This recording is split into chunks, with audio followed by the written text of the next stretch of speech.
Was Trump the only president to create any executive orders to combat human trafficking? No, but let's unpack that. Most people don't know that every recent US president, including Bill Clinton and Obama and Bush, signed some kind of executive order or directive to combat human trafficking. But here's the thing, there's a big difference between signing papers and taking pictures and actual action. I broke it down on my website, digitaldefendersunited.org, because there's a lot of performative action, meaning photo ops and politicians saying nice things to get your votes. But we haven't seen the follow through. We definitely haven't seen the efforts you would expect if they actually were serious about combating this issue. So as an example, signing some papers and taking some pictures, that looks very pretty with some kind of effort or some kind of task force.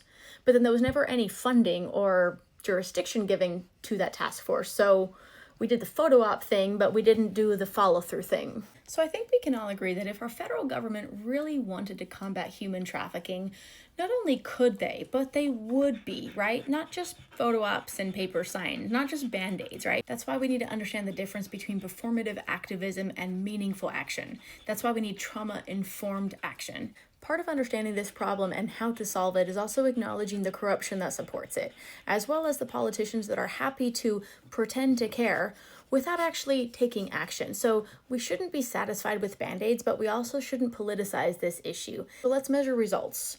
Prosecutions, arresting child predators, support for survivors. There's measurable impact that we should be seeing that we're not. So for example, this administration recently admitted that they had a 5% increase in arrests of child predators, a 5% increase compared to the same amount of time last year from the Biden administration. I think most people expected more than a 5% increase, especially the people who were voting for, this administration and had big expectations. When we acknowledge the reality, in other words, what they are concentrating on and focusing on and what they're not, bro, can you chill? The opportunities they've had, the ways they could be making change, and then we just don't really see those things being prioritized. A big part of solving this problem is that we the people need to understand it.